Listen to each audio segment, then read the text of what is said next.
Welcome back to the Clueless Game Master. Today we're going to talk about something a little bit different.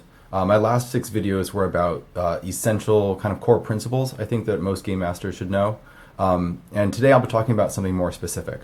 So I'll be talking about how to deal with knowledge checks, which is a very specific subject, but it's one that I think a lot of people could benefit from learning a trick or two. This video does not apply only to knowledge checks. It really applies to any check where a player character makes a check using their mind for the most part, and they are uncertain about how successful they were. Right? If you're trying to recall a piece of knowledge, you may not know right away how accurate your information was. Same thing if you're making a check like sense motive or bluff or disguise or appraise or any skill of that variety. It may not be obvious to you immediately if you were right or not, even though in reality you may have guessed correctly or remembered correctly or appropriately appraised an object. You may not realize it right away. So how do you deal with issues like that? Well, there's a couple different problems that come up a lot. One of the first ones is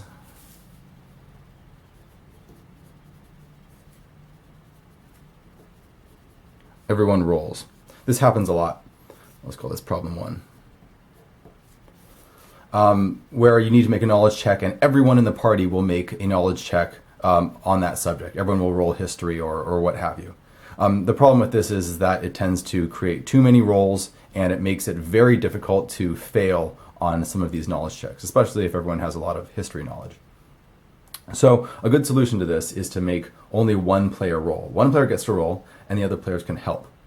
If they have ranks in that skill that are above their ability modifier. By the way, I'll mostly be talking about this in terms of Dungeons & Dragons, though the principles are easily applicable to most other role-playing games. If other people have ranks in that skill, then say they can add a small bonus to the one guy who's rolling. Right? So that way the party can still work together. They can all contribute to the success of the roll, but things will hinge on one roll instead of a whole bunch of different rolls.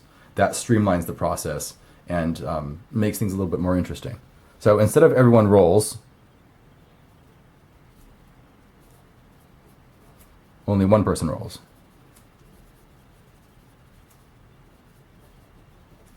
With help. Okay. That's a good solution to that. Another problem that you might see is that players may ask for additional rolls. So they may ask, can I roll again?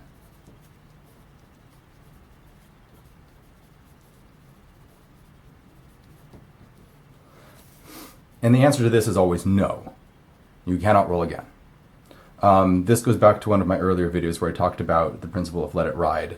You should consider a knowledge roll to be the full amount of knowledge that they are able to recall in that scene. Right? If the situation changes dramatically, then I think it could be appropriate that they could roll again if they gain new knowledge or if someone gives them a hint or if something dramatic occurs.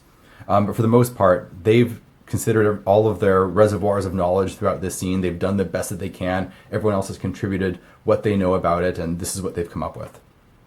Because mechanically speaking, if you allow them to roll over and over again, they will inevitably succeed.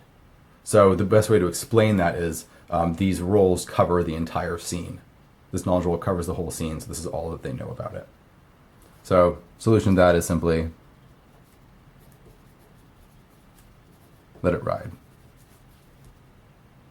Simple enough. Now, the third problem is one of the most important ones that probably causes the most difficulties, and that is that failure is boring.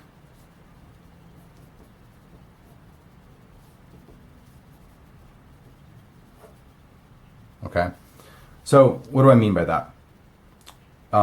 In most other types of rolls, say an attack roll or a roll to climb something, failure has a chance to drive the story forward, which is what you want. You want to fail forward all the time. You don't want failure to be boring.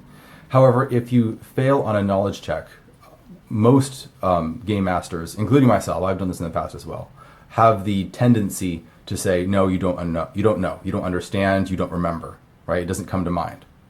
And that just grinds everything to a halt. If players need to know something and they simply don't know it, well, now what? Or even if it wasn't an essential piece of information, it makes everything fall flat. their efforts were in vain, and now they have to start trying to pick up steam again. So failure is boring. You want to always avoid that if at all possible. So how can you avoid failure being boring? Well, typically, you can add complications on a failure. And usually this will mean that the game master gives them false information or misleading information, or they recall things only half correct. So the players may have to sort of figure out how much do I actually know and how should I act on this knowledge, since I don't know if it's correct or not. Here's the problem though. If all of this information is rolled out in public, if you roll the dice in public and you know the target number and the game master says you failed, and because you failed, you now think that this guy is your friend when he's actually your enemy. Well, now that's what the player character knows, but the player themselves knows something different.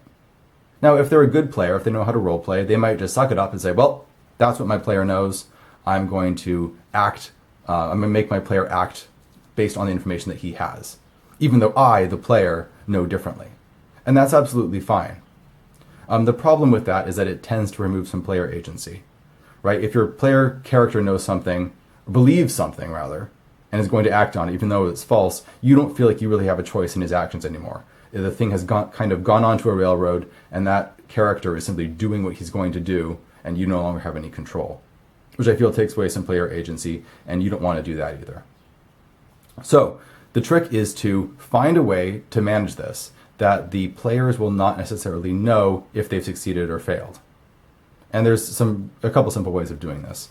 In Dungeons and Dragons and most other games, rules consist, or checks consist of a die roll and a target number that you're trying to hit. That's pretty typical, although there are, of course, different variations in different games.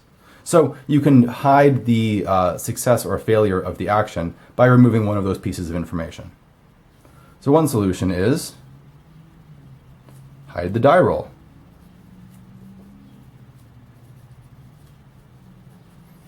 If they need to make a knowledge check, you roll the die behind your screen. Maybe the player knows what the target number is, so they can kind of gauge what the odds are of them knowing it. And then you can roll the die behind your screen.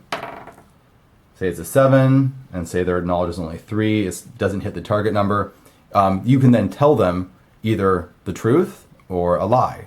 If they fail, then you would probably tell them a lie or maybe misleading information or slightly inaccurate information.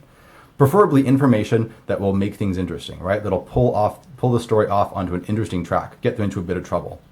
You want to avoid giving them information that's going to really throw the story off, right? If the players are seeking some MacGuffin and you give them false information, that's going to take 4 or 5 sessions for them to find out that the information was false. Well, they're probably not going to enjoy that. So you want to give them information that they're going to find out probably in the near future that it was false, but not before they've gotten into some trouble. So failure is no longer boring. You've kept things interesting. So hide the die roll is one option. The other die roll is to hide the target number.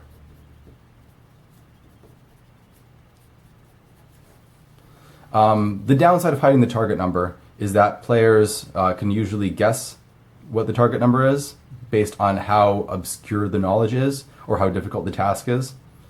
And so I don't feel like that is as effective, but it does allow the players to roll dice. So that's nice, right? Players like rolling dice. However, there's a third option, and this option comes from a Reddit user, Alex Wilson, and his idea was brilliant, frankly. It keeps everything together. It allows players to roll dice. It allows them to be some uncertainty still, but allows them the players to be able to have a fairly good guess of how sure they are about their knowledge. I'll explain what I mean. It's a great idea. So what you do is if they have to make a knowledge check, you make players roll, say, 3 dice. Maybe 2, maybe 3. Let's say 3. Before they roll, you choose which color dice is going to be the official die that you are going to use. So they're going to roll, and you, the game master, in your head, you say, red die. I'm going to choose the red die. All right? Players roll all the dice. So now they have an interesting spread. They have a 6, an 18, and a 19. Right? The players don't know which die you're using as their official die, but they do know what bonus they're adding to each die, so they can sort of gauge the likelihood of success. They know that 18 and 19 are really close together. So there's a 2/3 chance that their roll is really high, and there's a 1/3 chance that their roll is fairly low. So when you give them information, they can have a degree of certainty that they remember it correctly. And that seems realistic. When we remember things, we usually have a pretty good sense of how accurate our memories are. Using a system like this mirrors that. If they got several low rolls, for example, if they rolled something like that, like a 3, a 2, and a 6, then they wouldn't know which die they were using, so they wouldn't really know their final score or if they actually have succeeded or failed. But they would be pretty certain that they're recalling the information incorrectly. Just because, just like in real life, you try and remember something and you think, I think it was this, but it's fuzzy. I don't really know. The dice actually tells you the quality of the information that you're getting. And that's a great way to sort of take all of these elements and pull them all together into one mechanic. Very elegant. I love it a lot. So, roll 3 dice. GM chooses one ahead of time, of course.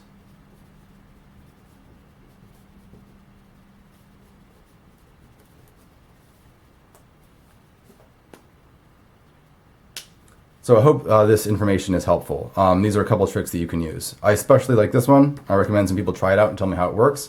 I haven't actually used it in a game yet. It's the first time that I've heard of someone using a technique like that, and I would love to see how it works in real life.